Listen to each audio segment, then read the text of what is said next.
Dodging calls like a pro, we've all been there.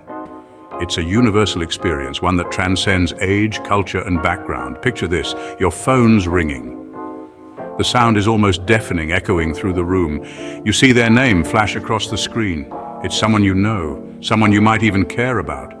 Suddenly you're a secret agent on a top-secret mission. Your heart races and you feel the adrenaline kicking in. Mission: avoid contact at all costs. You become hyper-aware of every sound, every movement. You dive behind the couch, silencing the ringer with the stealth of a ninja. It's almost like a scene from an action movie. Sound familiar? We've all been there. Breakups are tough. They leave us feeling vulnerable and uncertain. Sometimes we just need a little space. A moment to breathe, to collect our thoughts. That's where the no contact rule comes in. It's a way to protect ourselves, to heal. It's like pressing pause on a messy situation, a chance to step back and gain some perspective. But let's be honest, it's not always easy. The temptation to reach out can be overwhelming. Like trying to resist double-dipping a chip is hard. It's a small struggle, but it feels monumental. But trying to resist calling your ex when you're feeling vulnerable? That's next-level difficult. It's a test of willpower and emotional strength. No contact, the breakup survival guide, that sometimes backfires. So what is this magical no contact rule anyway? It's simple.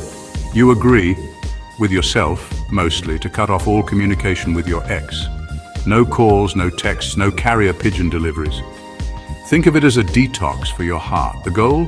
To heal, gain perspective, and move on. Sounds great in theory, right?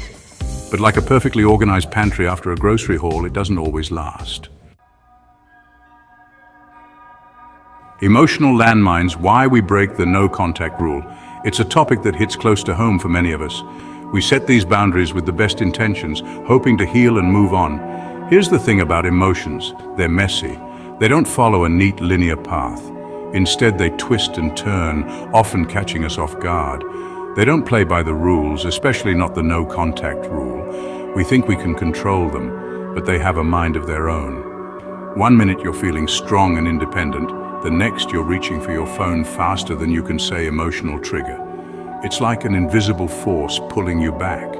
Maybe you see a photo of them looking happy and suspiciously well rested.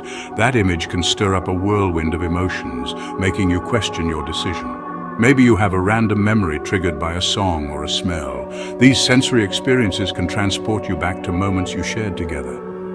Or maybe you just really miss arguing about whose turn it is to empty the dishwasher. Even the mundane moments can hold a strange kind of nostalgia. Whatever the reason, emotional triggers can send us running back to our exes faster than you can say relationship relapse. It's a complex dance of longing, memory, and the hope for closure or reconnection. Ancient wisdom for modern heartbreak, what the Stoics say. These timeless teachings have been guiding people through emotional turmoil for centuries. Believe it or not, even ancient philosophers struggled with heartbreak. They faced the same emotional challenges we do today, and their insights remain incredibly relevant. Those toga-wearing thinkers were onto something. They understood the human condition deeply and offered wisdom that transcends time. Take it from Marcus Aurelius, who said, "You have power over your mind, not outside events. This means that while we can't control what happens to us, we can control how we react. Realize this, and you will find strength.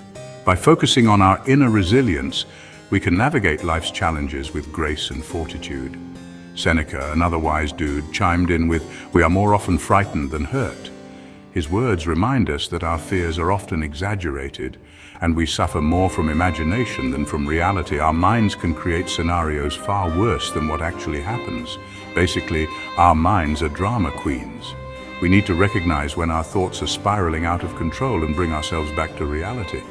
And Epictetus? He kept it real, saying, "There is only one way to happiness, and that is to cease worrying about things which are beyond the power of our will." His advice is to focus on what we can control and let go of the rest. Translation: stop obsessing over your ex. By letting go of what we can't change, we free ourselves to find true happiness and peace. Taming the triggers. Practical tips for staying strong. So how do we navigate this emotional minefield? First, acknowledge those triggers. Recognize the situations, people, or even social media feeds that send you spiraling. Then find healthy distractions. Call a friend, go for a run, or watch a comedy special. Ellen's stand-up is always a good choice. Remember, self-care is key. Treat yourself with kindness and compassion, and if you slip up, don't beat yourself up. Tomorrow is a new day, full of possibilities and hopefully fewer thoughts about your ex. You're not alone. Share your no-contact adventures and mishaps.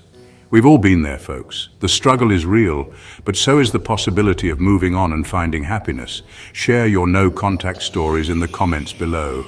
What are your biggest triggers? What tips have helped you stay strong?